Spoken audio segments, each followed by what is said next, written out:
ਬਹੁਤ ਹੀ ਪਿਆਰੇ ਵਿਦਿਆਰਥੀਓ, ਅੱਜ ਆਪਾਂ ਸਮਾਜਿਕ ਸਿੱਖਿਆ ਦੇ ਭਾਗ ਨਾਗਰਿਕ ਸ਼ਾਸਤਰ ਦੇ ਪਾਠ 11 ਕੇਂਦਰੀ ਸਰਕਾਰ ਦੇ ਭਾਗ ਦੂਜੇ ਬਾਰੇ ਜਾਣਕਾਰੀ ਹਾਸਲ ਕਰਾਂਗੇ।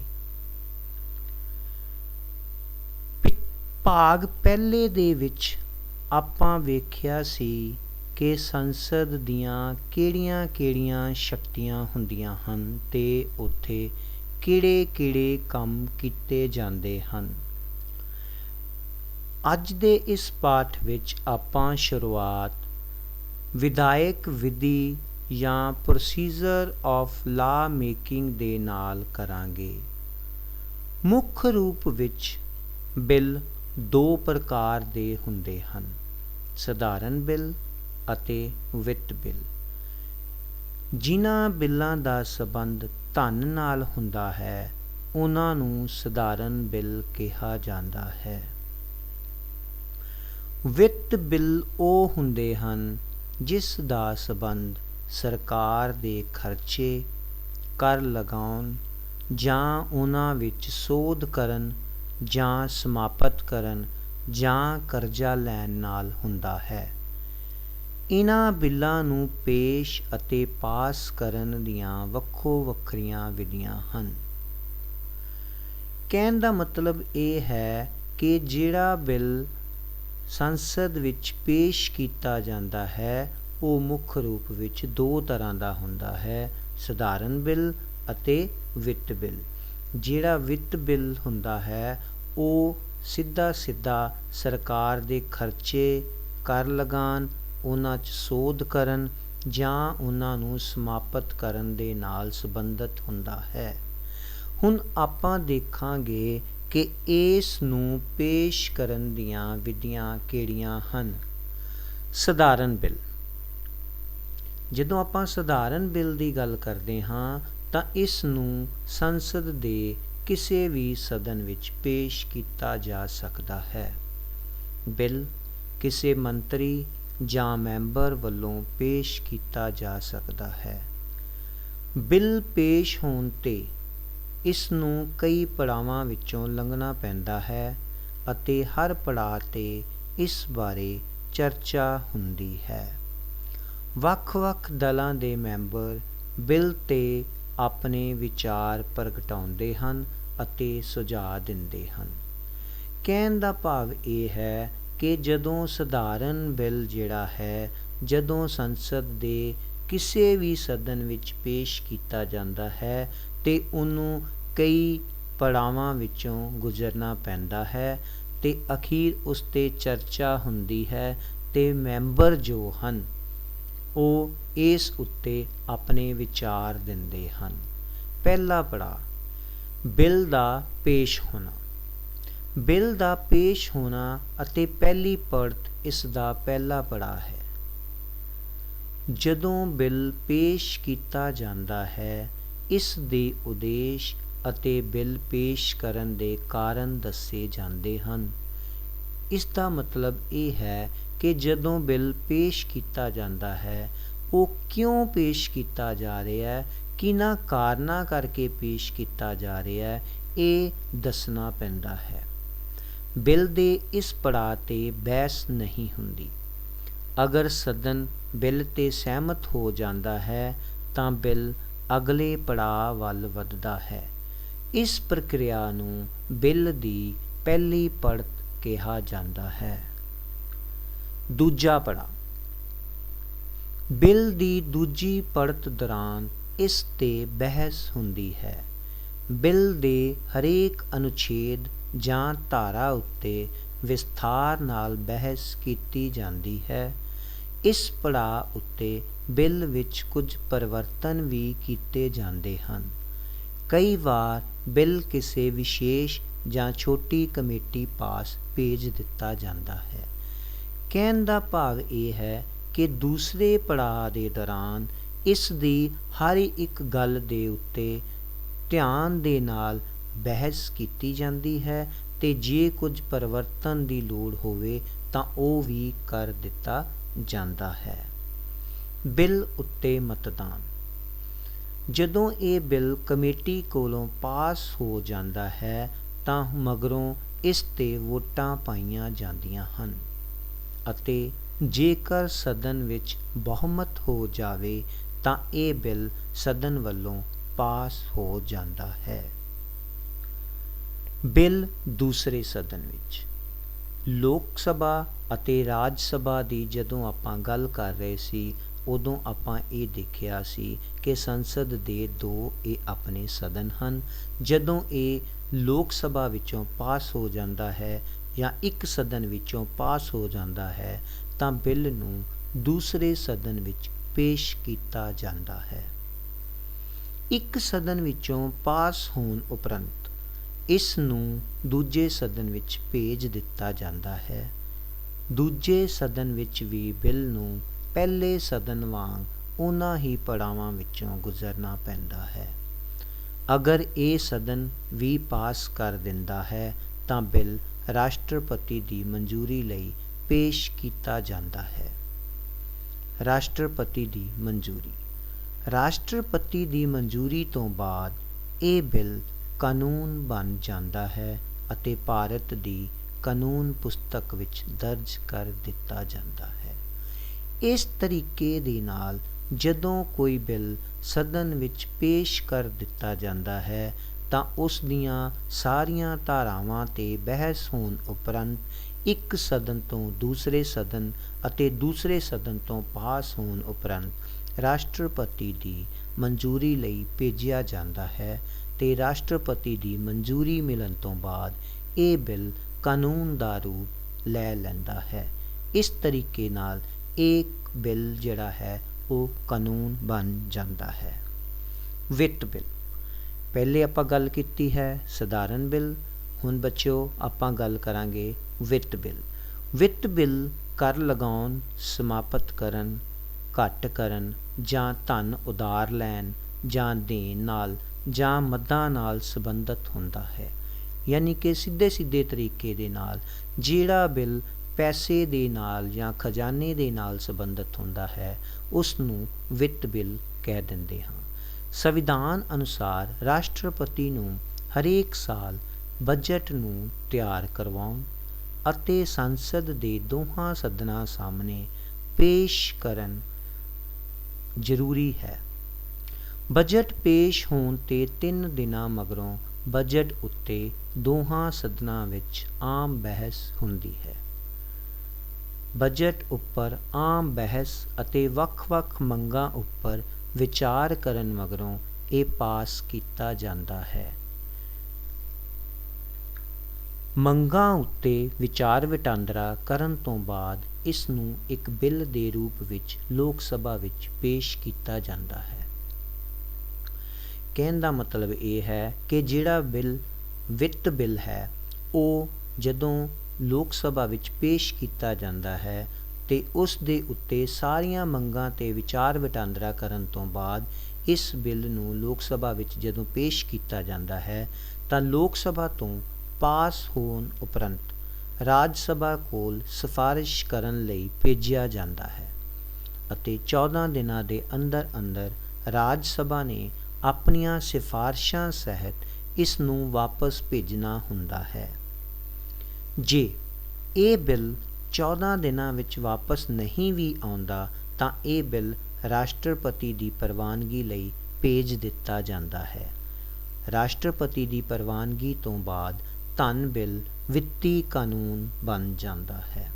ਇੱਥੇ ਇਹ ਦੱਸਣਾ ਜ਼ਰੂਰੀ ਹੈ ਬੱਚਿਓ, ਧਿਆਨ ਦਿਓ ਕਿ ਲੋਕ ਸਭਾ ਤੋਂ ਬਾਅਦ ਇਹ ਰਾਜ ਸਭਾ ਦੇ ਕੋਲ 14 ਦਿਨਾਂ ਲਈ ਭੇਜਿਆ ਜਾਂਦਾ ਹੈ ਅਤੇ ਰਾਜ ਸਭਾ ਨੇ ਇਸ ਨੂੰ 14 ਦਿਨਾਂ ਦੇ ਵਿੱਚ ਵਾਪਸ ਕਰਨਾ ਹੁੰਦਾ ਹੈ ਅਤੇ ਜੇ ਇਹ ਰਾਜ ਸਭਾ ਦੇ ਵਿੱਚ 14 ਦਿਨਾਂ 'ਚੋਂ ਵਾਪਸ ਨਹੀਂ ਆਉਂਦਾ ਤਾਂ ਇਸ ਨੂੰ ਰਾਸ਼ਟਰਪਤੀ ਕੋਲ ਪ੍ਰਵਾਨਗੀ ਲਈ ਭੇਜ ਦਿੱਤਾ ਜਾਂਦਾ ਹੈ ਅਤੇ ਰਾਸ਼ਟਰਪਤੀ ਦੀ ਪ੍ਰਵਾਨਗੀ ਤੋਂ ਬਾਅਦ ਇਹ ਬਿੱਲ ਵਿੱਤੀ ਕਾਨੂੰਨ ਬਣ ਜਾਂਦਾ ਹੈ। ਸੰਵਿਧਾਨ ਦੁਆਰਾ ਕੇਂਦਰੀ ਕਾਰਜਪਾਲਿਕਾ ਦੀਆਂ ਸ਼ਕਤੀਆਂ ਰਾਸ਼ਟਰਪਤੀ ਨੂੰ ਸੌਂਪੀਆਂ ਗਈਆਂ ਹਨ।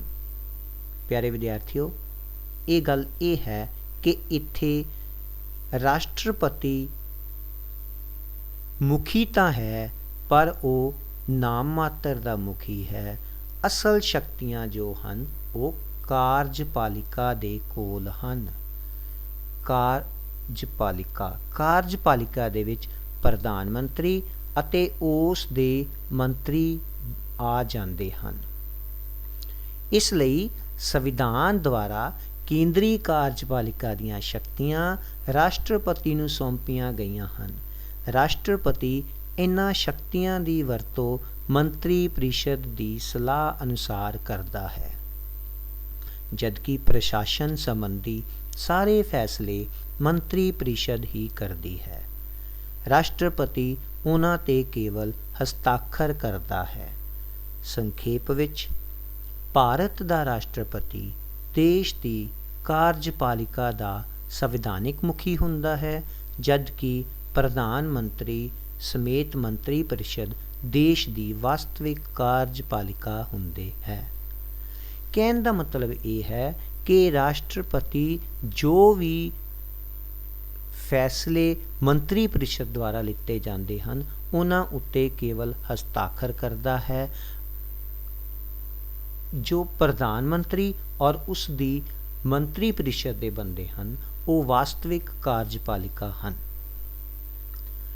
ਰਾਸ਼ਟਰਪਤੀ ਦੀ ਚੋਣ, ਆਪਾਂ ਗੱਲ ਰਾਸ਼ਟਰਪਤੀ ਦੀ ਕਰ ਰਹੇ ਸੀ, ਇਸ ਕਰਕੇ ਪਹਿਲਾਂ ਆਪਾਂ ਰਾਸ਼ਟਰਪਤੀ ਦੀ ਚੋਣ ਵਿਧੀ ਬਾਰੇ ਗੱਲ ਕਰਾਂਗੇ।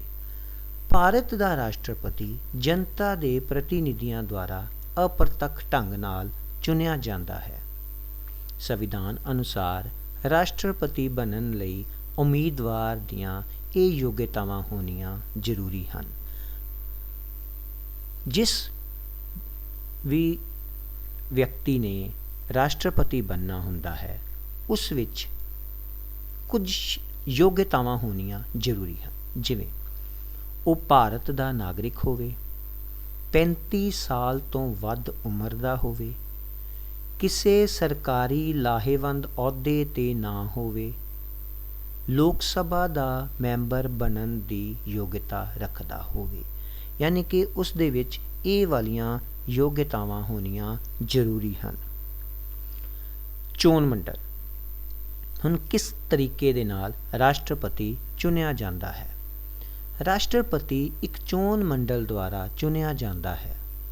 ਚੋਣ ਮੰਡਲ ਵਿੱਚ ਸੰਸਦ ਦੇ ਦੋਵੇਂ ਸਦਨਾਂ ਦੇ ਚੁਣੇ ਹੋਏ ਮੈਂਬਰ ਅਤੇ ਰਾਜਾਂ ਦੀਆਂ ਵਿਧਾਨ ਸਭਾਵਾਂ ਦੇ ਚੁਣੇ ਹੋਏ ਮੈਂਬਰ ਸ਼ਾਮਲ ਹੁੰਦੇ ਹਨ। ਸੰਸਦ ਦੇ ਇੱਕ ਮੈਂਬਰ ਅਤੇ ਵਿਧਾਨ ਸਭਾ ਦੇ ਇੱਕ ਮੈਂਬਰ ਦੀਆਂ ਵੋਟਾਂ ਦੀ ਸੰਖਿਆ ਸੰਵਿਧਾਨ ਦੁਆਰਾ ਨਿਸ਼ਚਿਤ ਫਾਰਮੂਲੇ ਦੁਆਰਾ ਕੀਤੀ ਜਾਂਦੀ ਹੈ। ਇਹ ਚੋਣ ਅਨੁਪਾਤਿਕ ਪ੍ਰਤੀਨਿਧਤਾ ਦੇ ਸਿਧਾਂਤ ਅਨੁਸਾਰ ਕੀਤੀ ਜਾਂਦੀ ਹੈ। ਇਸ ਤਰੀਕੇ ਦੇ ਨਾਲ ਦੇਸ਼ ਦਾ ਰਾਸ਼ਟਰਪਤੀ ਇੱਕ ਚੋਣ ਮੰਡਲ ਦੁਆਰਾ ਚੁਣਿਆ ਜਾਂਦਾ ਹੈ।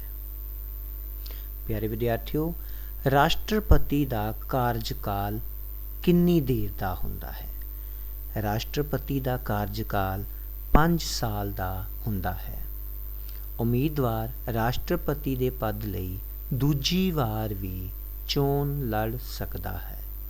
ਰਾਸ਼ਟਰਪਤੀ ਨੂੰ ਤਨਖਾਹ ਦੇ ਨਾਲ ਰਿਹਾਇਸ਼ ਲਈ ਸਜਿਆ ਸਜਾਇਆ ਰਾਸ਼ਟਰਪਤੀ ਭਵਨ ਵੀ ਮਿਲਦਾ ਹੈ।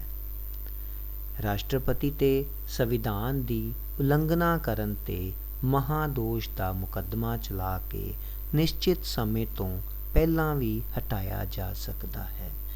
ਇਸ ਦਾ ਮਤਲਬ ਇਹ ਹੋਇਆ ਕਿ ਰਾਸ਼ਟਰਪਤੀ ਦਾ ਕਾਰਜਕਾਲ 5 ਸਾਲ ਹੁੰਦਾ ਹੈ ਔਰ ਦੂਸਰੀ ਵਾਰ ਵੀ ਚੋਣ ਲੜ ਸਕਦਾ ਹੈ। ਤਨਖਾਹ ਦੇ ਨਾਲ ਉਸਨੂੰ ਰਾਸ਼ਟਰੀ ਭਵਨ ਰਿਹਾਇਸ਼ ਲਈ ਮਿਲਦਾ ਹੈ ਅਤੇ ਜੇ ਰਾਸ਼ਟਰਪਤੀ 'ਤੇ ਸੰਵਿਧਾਨ ਦੀ ਉਲੰਘਣਾ ਕਰਨ ਦਾ ਮੁਕੱਦਮਾ ਮਹਾਦੋਸ਼ ਦਾ ਚਲਾ ਕੇ ਉਸਨੂੰ ਨਿਸ਼ਚਿਤ ਸਮੇਂ ਤੋਂ ਪਹਿਲਾਂ ਵੀ ਹਟਾਇਆ ਜਾ ਸਕਦਾ ਹੈ। ਰਾਸ਼ਟਰਪਤੀ ਦੀਆਂ ਸ਼ਕਤੀਆਂ, ਰਾਸ਼ਟਰਪਤੀ ਦੀਆਂ ਸ਼ਕਤੀਆਂ ਦੇ ਵਿੱਚ ਕਾਰਜਕਾਰੀ ਸ਼ਕਤੀ, ਵਿਧਾਨਿਕ ਸ਼ਕਤੀ, ਵਿੱਤੀ ਸ਼ਕਤੀ, ਨਿਆਇਕ ਸ਼ਕਤੀ ਅਤੇ ਸੰਕਟਕਾਲੀਨ ਸ਼ਕਤੀਆਂ ਹਨ। ਆਪਾਂ ਇਹਨਾਂ ਦੀ ਇੱਕ ਇੱਕ ਕਰਕੇ ਗੱਲ ਕਰਦੇ ਹਾਂ। ਪਹਿਲਾ ਹੈ ਵਿਧਾਨਿਕ ਸ਼ਕਤੀ। ਸੰਸਦੀ ਸਰਕਾਰ ਵਿੱਚ ਦੇਸ਼ ਦਾ ਮੁਖੀ ਰਾਸ਼ਟਰਪਤੀ ਸੰਸਦ ਦਾ ਇੱਕ ਮਹੱਤਵਪੂਰਨ ਅੰਗ ਹੁੰਦਾ ਹੈ। ਉਸ ਨੂੰ ਸੰਸਦ ਅਤੇ ਕਾਨੂੰਨ ਸੰਬੰਧੀ ਸ਼ਕਤੀਆਂ ਪ੍ਰਾਪਤ ਹੁੰਦੀਆਂ ਹਨ।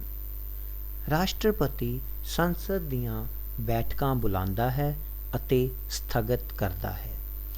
ਜਦੋਂ ਸੰਸਦ ਦਾ ਇਜਲਾਸ ਬੁਲਾਉਣਾ ਹੁੰਦਾ ਹੈ ਤਾਂ ਦੋਹਾਂ ਸਦਨਾਂ ਦੀ ਸਾਂਝੀ ਬੈਠਕ ਵਿੱਚ ਉਹ ਆਪਣਾ ਭਾਸ਼ਣ ਦੇ ਕੇ ਇਜਲਾਸ ਦਾ ਉਦਘਾਟਨ ਕਰਦਾ ਹੈ। ਕਹਿਣ ਦਾ ਮਤਲਬ ਇਹ ਹੈ ਕਿ ਜਦੋਂ ਸੰਸਦ ਦੀਆਂ ਬੈਠਕਾਂ ਬੁਲਾਈਆਂ ਜਾਂਦੀਆਂ ਹਨ ਤਾਂ ਰਾਸ਼ਟਰਪਤੀ ਦੇ ਭਾਸ਼ਣ ਦੇ ਨਾਲ ਇਸ ਦਾ ਉਦਘਾਟਨ ਹੁੰਦਾ ਹੈ। ਸੰਸਦ ਦੁਆਰਾ ਪਾਸ ਕੀਤਾ ਜਾਣ ਵਾਲਾ ਬਿੱਲ ਰਾਸ਼ਟਰਪਤੀ ਦੇ ਹਸਤਾਖਰ ਹੋਣ ਉਪਰੰਤ ਕਾਨੂੰਨ ਬਣਦਾ ਹੈ। ਜਦੋਂ ਸੰਸਦ ਦੀ ਬੈਠਕ ਨਾ ਹੋ ਰਹੀ ਹੋਵੇ ਤਾਂ ਉਸ ਸਮੇਂ ਲੋੜ ਅਨੁਸਾਰ ਰਾਸ਼ਟਰਪਤੀ ਅਧਿਆਦੇਸ਼ ਜਾਰੀ ਕਰ ਸਕਦਾ ਹੈ। ਇਹ ਅਧਿਆਦੇਸ਼ ਕਾਨੂੰਨ ਵਾਂਗ ਹੀ ਮੰਨਿਆ ਜਾਂਦਾ ਹੈ ਕਿ ਜਦੋਂ ਸੰਸਦ ਦੀ ਬੈਠਕ ਨਾ ਚੱਲ ਰਹੀ ਹੋਵੇ ਤਾਂ ਕਿਸੇ ਅਧਿਆਦੇਸ਼ ਨੂੰ ਜਾਰੀ ਕਰ ਦਿੱਤਾ ਜਾਵੇ ਰਾਸ਼ਟਰਪਤੀ ਦੁਆਰਾ, ਤੇ ਇਹ ਅਧਿਆਦੇਸ਼ ਨੂੰ ਇੱਕ ਕਾਨੂੰਨ ਵਾਂਗ ਹੀ ਸਮਝਿਆ ਜਾਂਦਾ ਹੈ। ਵਿੱਤੀ ਸ਼ਕਤੀਆਂ। ਰਾਸ਼ਟਰਪਤੀ ਸੰਸਦ ਦੇ ਸਾਹਮਣੇ ਸਰਕਾਰ ਦਾ ਸਾਲਾਨਾ ਵਿੱਤੀ ਵੇਰਵਾ ਪੇਸ਼ ਕਰਦਾ ਹੈ। ਬਜਟ ਵਿੱਚ ਸਰਕਾਰ ਦੇ ਖਰਚੇ ਅਤੇ ਆਮਦਨ ਦੀ ਸੰਭਾਵਿਤ ਰਾਸ਼ੀ ਹੁੰਦੀ ਹੈ। ਰਾਸ਼ਟਰਪਤੀ ਦੀ ਅਗੇਤਰੀ ਪ੍ਰਵਾਨਗੀ ਉਪਰੰਤ ਹੀ ਵਿੱਤ ਬਿੱਲ ਲੋਕ ਸਭਾ ਵਿੱਚ ਪੇਸ਼ ਕੀਤਾ ਜਾਂਦਾ ਹੈ। ਰਾਸ਼ਟਰਪਤੀ ਸੰਚਿਤ ਅਤੇ ਅਚਨਚੇਤ ਖਜ਼ਾਨੇ ਵਿੱਚੋਂ ਧਨ ਕੱਢ ਸਕਦਾ ਹੈ, ਪਰ ਇਸ ਲਈ ਸੰਸਦ ਦੀ ਪ੍ਰਵਾਨਗੀ ਲੈਣੀ ਜ਼ਰੂਰੀ ਹੈ। ਯਾਨੀ ਕਹਿਣ ਦਾ ਮਤਲਬ ਇਹ ਹੈ ਕਿ ਰਾਸ਼ਟਰਪਤੀ ਦੀ ਪ੍ਰਵਾਨਗੀ ਉਪਰੰਤ ਹੀ ਬਿੱਲ ਜਿਹੜਾ ਹੈ ਵਿੱਤ ਬਿੱਲ ਲੋਕ ਸਭਾ ਵਿੱਚ ਪੇਸ਼ ਕੀਤਾ ਜਾਂਦਾ ਹੈ। ਨਿਆਇਕ ਸ਼ਕਤੀਆਂ। ਸੰਵਿਧਾਨ ਵੱਲੋਂ ਰਾਸ਼ਟਰਪਤੀ ਨੂੰ ਕੁਝ ਨਿਆਇਕ ਸ਼ਕਤੀਆਂ ਸੌਂਪੀਆਂ ਗਈਆਂ ਹਨ। ਰਾਸ਼ਟਰਪਤੀ ਦੇ ਕਾਰਜਕਾਲ ਦੌਰਾਨ ਕਿਸੇ ਵੀ ਅਦਾਲਤ ਵਿੱਚ ਉਸ ਦੇ ਵਿਰੁੱਧ ਮੁਕੱਦਮਾ ਨਹੀਂ ਚਲਾਇਆ ਜਾ ਸਕਦਾ। ਰਾਸ਼ਟਰਪਤੀ ਕਿਸੇ ਵੀ ਅਪਰਾਧੀ ਦੀ ਸਜ਼ਾ ਘਟਾ ਸਕਦਾ ਹੈ ਜਾਂ ਬਿਲਕੁਲ ਵੀ ਮਾਫ਼ ਕਰ ਸਕਦਾ ਹੈ। ਕਹਿਣ ਦਾ ਮਤਲਬ ਇਹ ਹੈ ਕਿ ਇਸ ਸ਼ਕਤੀਆਂ ਦੇ ਅਧੀਨ ਉਹ ਕਿਸੇ ਵੀ ਵਿਅਕਤੀ ਦੀ, ਕਿਸੇ ਵੀ ਅਪਰਾਧੀ ਦੀ ਸਜ਼ਾ ਜੋ ਹੈ ਘਟਾ ਸਕਦਾ ਹੈ ਜਾਂ ਉਸ ਨੂੰ ਬਿਲਕੁਲ ਮਾਫ਼ ਕਰ ਸਕਦਾ ਹੈ। ਰਾਸ਼ਟਰਪਤੀ ਸੁਪਰੀਮ ਕੋਰਟ ਦੇ ਮੁੱਖ ਜੱਜ ਦੀ ਨਿਯੁਕਤੀ ਕਰਦਾ ਹੈ ਅਤੇ ਉਸ ਦੀ ਸਲਾਹ ਨਾਲ ਬਾਕੀ ਦੇ ਜੱਜਾਂ ਨੂੰ ਨਿਯੁਕਤ ਕਰਦਾ ਹੈ। ਯਾਨੀ ਕਿ ਸੁਪਰੀਮ ਕੋਰਟ ਦਾ ਜੋ ਮੁੱਖ ਜੱਜ ਹੈ ਉਸ ਦੀ ਨਿਯੁਕਤੀ ਰਾਸ਼ਟਰਪਤੀ ਦੁਆਰਾ ਕੀਤੀ ਜਾਂਦੀ ਹੈ। ਰਾਜਾਂ ਦੇ ਹਾਈ ਕੋਰਟਾਂ ਦੇ ਮੁੱਖ ਜੱਜਾਂ ਦੀ ਨਿਯੁਕਤੀ ਰਾਜ ਦੇ ਗਵਰਨਰ ਅਤੇ ਭਾਰਤ ਦੇ ਮੁੱਖ ਜੱਜ ਦੀ ਸਲਾਹ ਨਾਲ ਕਰਦਾ ਹੈ। ਸੰਕਟਕਾਲੀਨ ਸ਼ਕਤੀਆਂ। ਰਾਸ਼ਟਰਪਤੀ ਨੂੰ 3 ਤਰ੍ਹਾਂ ਦੀਆਂ ਸੰਕਟਕਾਲੀਨ ਸ਼ਕਤੀਆਂ ਮਿਲੀਆਂ ਹੋਈਆਂ ਹਨ। ਇਹ ਉਹਨਾਂ ਦੀ ਵਰਤੋਂ ਕਦੋਂ ਕਰਦਾ ਹੈ? ਪਹਿਲਾ ਹੈ ਰਾਸ਼ਟਰੀ ਸੰਕਟ। ਜਦੋਂ ਰਾਸ਼ਟਰਪਤੀ ਦੇ ਵਿਚਾਰ ਅਨੁਸਾਰ ਦੇਸ਼ 'ਤੇ ਹਮਲੇ ਜਾਂ ਯੁੱਧ ਜਾਂ ਹਥਿਆਰਬੰਦ ਵਿਦਰੋਹ ਕਾਰਨ ਦੇਸ਼ ਦੀ ਏਕਤਾ ਅਤੇ ਅਖੰਡਤਾ ਨੂੰ ਖਤਰਾ ਪੈਦਾ ਹੋ ਗਿਆ ਹੋਵੇ ਤਾਂ ਉਹ ਸਾਰੇ ਦੇਸ਼ ਵਿੱਚ ਜਾਂ ਦੇਸ਼ ਦੇ ਕਿਸੇ ਹਿੱਸੇ ਵਿੱਚ ਸੰਕਟ ਕਾਲ ਦੀ ਘੋਸ਼ਣਾ ਕਰ ਸਕਦਾ ਹੈ। ਕਹਿਣ ਦਾ ਮਤਲਬ ਹੈ ਜੇ ਉਸ ਨੂੰ ਲੱਗੇ ਕਿ ਦੇਸ਼ ਯੁੱਧ ਦੀ ਸਥਿਤੀ ਵਿੱਚ ਹੈ ਜਾਂ ਕਿਸੇ ਤਰੀਕੇ ਦੀ ਏਕਤਾ ਜਾਂ ਅਖੰਡਤਾ ਦਾ ਖਤਰਾ ਪੈਦਾ ਹੋ ਗਿਆ ਹੈ ਤਾਂ ਉਹ ਸੰਕਟ ਕਾਲ ਦੀ ਘੋਸ਼ਣਾ ਕਰ ਸਕਦਾ ਹੈ। ਇਸ ਸਮੇਂ ਨਾਗਰਿਕਾਂ ਦੇ ਮੌਲਿਕ ਅਧਿਕਾਰਾਂ ਨੂੰ ਸਥਗਿਤ ਕੀਤਾ ਜਾਂਦਾ ਹੈ ਜਾਂ ਉਹਨਾਂ 'ਤੇ ਪਾਬੰਦੀ ਲਗਾਈ ਜਾ ਸਕਦੀ ਹੈ। ਇਸ ਸਮੇਂ ਦੌਰਾਨ ਰਾਸ਼ਟਰਪਤੀ ਸੰਘਾਤਮਕ ਸਰਕਾਰ ਨੂੰ ਏਕਾਤਮਕ ਸਰਕਾਰ ਵਿੱਚ ਬਦਲ ਸਕਦਾ ਹੈ। ਰਾਜ ਦਾ ਸੰਵਿਧਾਨਿਕ ਸੰਕਟ।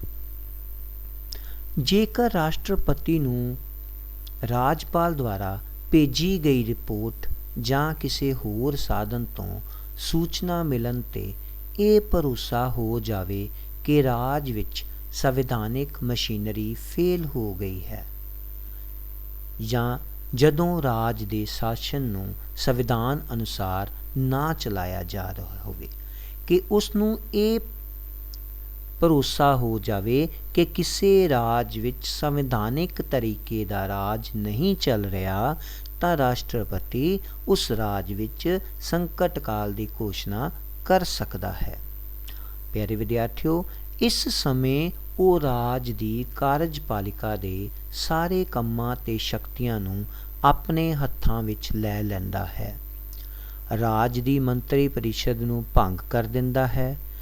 ਅਜਿਹੀ ਸਥਿਤੀ ਵਿੱਚ ਰਾਜਪਾਲ ਰਾਸ਼ਟਰਪਤੀ ਦੇ ਨਾਂ 'ਤੇ ਰਾਜ ਦਾ ਪ੍ਰਸ਼ਾਸਨ ਚਲਾਉਂਦਾ ਹੈ। ਇਸ ਨੂੰ 6 ਮਹੀਨਿਆਂ ਲਈ ਚਲਾਇਆ ਜਾ ਸਕਦਾ ਹੈ। ਜੇਕਰ ਸੰਸਦ ਪ੍ਰਵਾਨਗੀ ਦੇਵੇ ਤਾਂ ਇਸ ਸਮਾਂ 6 ਮਹੀਨੇ ਲਈ ਹੋਰ ਵਧਾਇਆ ਜਾ ਸਕਦਾ ਹੈ। ਯਾਨੀ ਇਸ ਤਰੀਕੇ ਦੇ ਨਾਲ ਜੇ ਕਿਸੇ ਰਾਜ 'ਤੇ ਸੰਵਿਧਾਨਕ ਸੰਕਟ ਹੋਵੇ ਤਾਂ ਉਹ ਆਪਣੀ ਸ਼ਕਤੀ ਦੀ ਵਰਤੋਂ ਕਰ ਸਕਦਾ ਹੈ। ਵਿੱਤੀ ਸੰਕਟ, ਜੇਕਰ ਦੇਸ਼ ਦੀ ਆਰਥਿਕ ਸਥਿਤੀ ਅਜਿਹੀ ਹੋਵੇ ਜਿਸ ਨਾਲ ਆਰਥਿਕ ਅਸਥਿਰਤਾ ਲਈ ਖਤਰਾ ਪੈਦਾ ਹੋ ਸਕੇ, ਤਾਂ ਰਾਸ਼ਟਰਪਤੀ ਵਿੱਤੀ ਸੰਕਟ ਦੀ ਘੋਸ਼ਣਾ ਕਰ ਸਕਦਾ ਹੈ। ਕਹਿਣ ਦਾ ਮਤਲਬ ਇਹ ਹੈ ਕਿ ਜੇ ਲੱਗੇ ਕਿ ਦੇਸ਼ ਦੇ ਵਿੱਚ ਆਰਥਿਕਤਾ ਜਿਹੜੀ ਸਥਿਰ ਨਹੀਂ ਹੈ, ਉਸ ਲਈ ਕੋਈ ਖਤਰਾ ਪੈਦਾ ਹੋ ਗਿਆ ਹੈ, ਤਾਂ ਰਾਸ਼ਟਰਪਤੀ ਵਿੱਤੀ ਸੰਕਟ ਦੀ ਘੋਸ਼ਣਾ ਕਰ ਸਕਦਾ ਹੈ। ਸਾਰੇ ਸਰਕਾਰੀ ਕਰਮਚਾਰੀਆਂ, ਜਿਨ੍ਹਾਂ ਵਿੱਚ ਸੁਪਰੀਮ ਕੋਰਟ ਅਤੇ ਹਾਈ ਕੋਰਟ ਦੇ ਜੱਜ ਵੀ ਸ਼ਾਮਲ ਹੁੰਦੇ ਹਨ, ਤਨਖਾਹ ਜਾਂ ਭੱਤੇ ਘੱਟ ਕਰਨ ਦਾ ਆਦੇਸ਼ ਜਾਰੀ ਕਰ ਸਕਦਾ ਹੈ। ਰਾਜਾਂ ਵਿੱਚ ਆਮਦਨ ਦਾ ਸਾਧਾਰਨ ਵੰਡ ਵਿੱਚ ਵੀ ਪਰਿਵਰਤਨ ਕਰ ਸਕਦਾ ਹੈ। ਇਸ 'ਤੇ ਸੀਗੀਆਂ ਆਪਾਂ ਜਿਹੜੀ ਗੱਲ ਕੀਤੀ ਰਾਸ਼ਟਰਪਤੀ ਨੂੰ ਜਿਹੜੀਆਂ ਸ਼ਕਤੀਆਂ ਮਿਲੀਆਂ ਹੋਈਆਂ ਹਨ। ਇਸ ਤੋਂ ਬਾਅਦ ਪਿਆਰੇ ਵਿਦਿਆਰਥੀਓ, ਆਪਾਂ ਗੱਲ ਕਰਾਂਗੇ ਦੇਸ਼ ਦੇ ਉਪ ਰਾਸ਼ਟਰਪਤੀ ਦੀ। ਉਪ ਰਾਸ਼ਟਰਪਤੀ ਰਾਜ ਸਭਾ ਦਾ ਪਦੋਨੀਤ ਸਭਾਪਤੀ ਹੁੰਦਾ ਹੈ। ਉਹ ਸਦਨ ਦੀ ਕਾਰਵਾਈ ਨਿਯਮਾਂ ਅਨੁਸਾਰ ਚਲਾਉਂਦਾ ਹੈ। ਉਪ ਰਾਸ਼ਟਰਪਤੀ ਇੱਕ ਚੋਣ ਮੰਡਲ ਦੁਆਰਾ ਚੁਣਿਆ ਜਾਂਦਾ ਹੈ, ਜਿਸ ਵਿੱਚ ਲੋਕ ਸਭਾ ਅਤੇ ਰਾਜ ਸਭਾ ਦੇ ਮੈਂਬਰ ਹੁੰਦੇ ਹਨ। ਉਪ ਰਾਸ਼ਟਰਪਤੀ 5 ਸਾਲਾਂ ਲਈ ਚੁਣਿਆ ਜਾਂਦਾ ਹੈ, ਯਾਨੀ ਕਿ ਉਸ ਦੀ ਚੋਣ ਤੋਂ ਬਾਅਦ ਆਪਾਂ ਇਹ ਦੇਖ ਸਕਦੇ ਹਾਂ ਕਿ ਉਸ ਦਾ ਕਾਰਜਕਾਲ ਕਿੰਨੀ ਦੇਰ ਦਾ ਹੁੰਦਾ ਹੈ। ਉਸ ਦਾ ਕਾਰਜਕਾਲ 5 ਸਾਲਾਂ ਦਾ ਹੁੰਦਾ ਹੈ, ਪਰ ਸੰਸਦ ਆਪਣੇ ਬਹੁਮਤ ਨਾਲ 5 ਸਾਲ ਤੋਂ ਪਹਿਲਾਂ ਵੀ ਹਟਾ ਸਕਦੀ ਹੈ। ਉਪ ਰਾਸ਼ਟਰਪਤੀ ਰਾਸ਼ਟਰਪਤੀ ਦੀ ਬਿਮਾਰੀ ਜਾਂ ਵਿਦੇਸ਼ ਵਿੱਚ ਜਾਣ ਕਾਰਨ ਜਾਂ ਉਸ ਦੀ ਗੈਰ ਹਾਜ਼ਰੀ ਦੀ ਅਵਸਥਾ ਵਿੱਚ ਉਸ ਦੇ ਅਹੁਦੇ ਨੂੰ ਸੰਭਾਲਦਾ ਹੈ। ਕਹਿਣ ਦਾ ਮਤਲਬ ਇਹ ਹੈ ਕਿ ਜੇ ਕਿਸੇ ਕਾਰਨ ਰਾਸ਼ਟਰਪਤੀ ਆਪਣੇ ਅਹੁਦੇ 'ਤੇ ਮੌਜੂਦ ਨਹੀਂ ਹੈ, ਤਾਂ ਉਸ ਦੀ ਗੈਰ ਹਾਜ਼ਰੀ ਵਿੱਚ ਉਪ ਰਾਸ਼ਟਰਪਤੀ ਕੰਮਕਾਜ ਸੰਭਾਲਦਾ ਹੈ। ਜਦੋਂ ਰਾਸ਼ਟਰਪਤੀ ਅਸਤੀਫਾ ਦਿੰਦਾ ਹੈ ਜਾਂ ਉਸ ਦੀ ਮੌਤ ਹੋ ਜਾਂਦੀ ਹੈ, ਤਾਂ ਉਪ ਰਾਸ਼ਟਰਪਤੀ ਨਵੇਂ ਰਾਸ਼ਟਰਪਤੀ ਦੀ ਚੋਣ ਤੱਕ, ਜਿਹੜੀ 6 ਮਹੀਨਿਆਂ ਦੇ ਅੰਦਰ ਹੋਣੀ ਜ਼ਰੂਰੀ ਹੁੰਦੀ ਹੈ, ਰਾਸ਼ਟਰਪਤੀ ਦੇ ਅਹੁਦੇ ਦਾ ਸਾਰਾ ਕੰਮਕਾਜ ਸੰਭਾਲਦਾ ਹੈ। ਆਪਾਂ ਜਿਹੜੀ ਗੱਲ ਕੀਤੀ ਉਸ ਦੇ ਨਾਲ ਇਸ ਦਾ ਮਤਲਬ ਇਹ ਹੈ ਕਿ ਜੇ ਰਾਸ਼ਟਰਪਤੀ ਅਸਤੀਫਾ ਦੇ ਦਿੰਦਾ ਹੈ ਜਾਂ ਉਸ ਦੀ ਮੌਤ ਹੋ ਜਾਂਦੀ ਹੈ, ਤੇ 6 ਮਹੀਨਿਆਂ ਦੇ ਅੰਦਰ ਅੰਦਰ ਚੋਣ ਹੋਣੀ ਜ਼ਰੂਰੀ ਹੁੰਦੀ ਹੈ, ਤੇ ਉਨੀ ਦੇਰ ਤੱਕ ਉਪ ਰਾਸ਼ਟਰਪਤੀ ਰਾਸ਼ਟਰਪਤੀ ਦੇ ਅਹੁਦੇ ਦਾ ਸਾਰਾ ਕੰਮਕਾਜ ਸੰਭਾਲਦਾ ਹੈ। ਇਸ ਤਰੀਕੇ ਦੇ ਨਾਲ ਬੱਚਿਓ, ਆਪਾਂ ਇੱਕ ਜੋ ਵਿਧਾਇਕ ਪੇਸ਼ ਕੀਤਾ ਜਾਂਦਾ ਹੈ, ਉਹ ਬਿੱਲ ਦੇ ਰੂਪ ਵਿੱਚ ਪੇਸ਼ ਕੀਤਾ ਜਾਂਦਾ ਹੈ। ਇੱਕ ਬਿੱਲ ਕਾਨੂੰਨ ਕਿਵੇਂ ਬਣਦਾ ਹੈ, ਇਸ ਬਾਰੇ ਰਾਸ਼ਟਰਪਤੀ, ਉਸ ਦੀਆਂ ਸ਼ਕਤੀਆਂ, ਉਪ ਰਾਸ਼ਟਰਪਤੀ ਬਾਰੇ ਜਾਣਕਾਰੀ ਹਾਸਲ ਕੀਤੀ ਹੈ। ਇਸ ਤੋਂ ਬਾਅਦ ਆਪਾਂ ਦੇਖਾਂਗੇ ਕਿ ਇਹਨਾਂ ਦੇ ਵਿੱਚੋਂ ਕੁਝ ਪ੍ਰਸ਼ਨ ਨਿਕਲਦੇ ਹਨ ਕਿ ਆਪਾਂ ਜਿੰਨਾ ਪਾਠ ਕੀਤਾ ਹੈ ਉਸ ਦੇ ਦੌਰਾਨ ਕਿਹੜੀ ਚੀਜ਼ ਸਾਡੇ ਸਾਹਮਣੇ ਆਈ ਹੈ। ਆਪਾਂ ਗੱਲ ਕਰਾਂਗੇ ਬਿੱਲ ਕਿੰਨੀ ਤਰ੍ਹਾਂ ਦੇ ਹੁੰਦੇ ਹਨ। ਜੀ ਵਿਦਿਆਰਥੀਓ, ਆਪਾਂ ਜਦੋਂ ਬਿੱਲ ਦੀ ਗੱਲ ਕਰ ਰਹੇ ਸੀਗੇ ਤੇ ਆਪਾਂ ਸਟਾਰਟ ਦੇ ਵਿੱਚ ਇਹ ਗੱਲ ਕੀਤੀ ਸੀ ਕਿ ਬਿੱਲ ਜਿਹੜੇ ਹਨ ਉਹ ਦੋ ਤਰ੍ਹਾਂ ਦੇ ਹੁੰਦੇ ਹਨ। ਇੱਕ ਬਿੱਲ ਸੀ ਸਧਾਰਨ ਤੇ ਦੂਸਰਾ ਸੀ ਵਿੱਤੀ ਬਿੱਲ। ਦੂਸਰਾ ਕੁਐਸਚਨ ਹੈ, ਧਿਆਨ ਦੇਣਾ, ਲੋਕ ਸਭਾ ਦੁਆਰਾ ਪਾਸ ਬਿੱਲ ਨੂੰ ਰਾਜ ਸਭਾ ਕਿੰਨੇ ਸਮੇਂ ਤੱਕ ਆਪਣੇ ਕੋਲ ਰੱਖ ਸਕਦੀ ਹੈ। ਜੀ ਆਪਾਂ ਗੱਲ ਕੀਤੀ ਸੀ ਕਿ ਜਦੋਂ ਲੋਕ ਸਭਾ ਤੋਂ ਦੂਸਰੇ ਸਦਨ ਰਾਜ ਸਭਾ ਵਿੱਚ ਬਿੱਲ ਜਾਂਦਾ ਹੈ ਤਾਂ ਉਹ ਕਿੰਨੀ ਦੇਰ ਤੱਕ ਆਪਣੇ ਕੋਲ ਰੱਖ ਸਕਦੇ ਹਨ। ਬਿਲਕੁਲ, ਆਪਾਂ ਗੱਲ ਕੀਤੀ ਸੀ ਕਿ 14 ਦਿਨ ਤੱਕ ਆਪਣੇ ਕੋਲ ਰੱਖ ਸਕਦੀ ਹੈ। ਰਾਸ਼ਟਰਪਤੀ ਦਾ ਕਾਰਜਕਾਲ ਕਿੰਨਾ ਹੁੰਦਾ ਹੈ। ਜੀ ਰਾਸ਼ਟਰਪਤੀ ਦਾ ਕਾਰਜਕਾਲ 5 ਸਾਲ ਦਾ ਹੁੰਦਾ ਹੈ। ਇਸ ਕਾਰਜਕਾਲ ਦੇ ਨਾਲ ਹੀ ਆਪਾਂ ਗੱਲ ਕਰ ਰਹੇ ਸੀ ਕਿ ਰਾਸ਼ਟਰਪਤੀ ਕੁਝ ਨਿਯੁਕਤੀਆਂ ਵੀ ਕਰਦਾ ਹੈ। ਉਹਨਾਂ ਦੇ ਵਿੱਚੋਂ ਇੱਕ ਕੁਐਸਚਨ ਨਿਕਲਿਆ ਕਿ ਸੁਪਰੀਮ ਕੋਰਟ ਦੇ ਜੱਜ ਦੀ ਨਿਯੁਕਤੀ ਕੌਣ ਕਰਦਾ ਹੈ।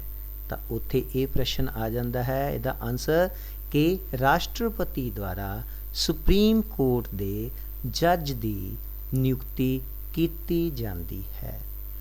ਜੀ ਵਿਦਿਆਰਥੀਓ, ਇਹ ਸੀ ਆਪਣਾ ਇੱਕ ਬਿੱਲ ਕਾਨੂੰਨ ਦਾ ਰੂਪ ਕਿਵੇਂ ਬਣਦਾ ਹੈ, ਰਾਸ਼ਟਰਪਤੀ ਅਤੇ ਉਸ ਦੀਆਂ ਸ਼ਕਤੀਆਂ, ਉਪ ਰਾਸ਼ਟਰਪਤੀ ਬਾਰੇ ਅਤੇ ਇਸ ਦੇ ਵਿੱਚੋਂ ਕੁਝ ਪ੍ਰਸ਼ਨ ਨਿਕਲਦੇ ਹਨ, ਉਹਨਾਂ ਬਾਰੇ ਆਪਾਂ ਗੱਲਬਾਤ ਕੀਤੀ ਹੈ। ਮੈਂ ਆਸ ਕਰਦਾ ਹਾਂ ਕਿ ਤੁਹਾਨੂੰ ਇਸ ਬਾਰੇ ਜ਼ਰੂਰ ਜਾਣਕਾਰੀ ਹਾਸਲ ਹੋ ਗਈ ਹੋਵੇਗੀ। ਇਸ ਦੇ ਨਾਲ ਹੀ ਧੰਨਵਾਦ।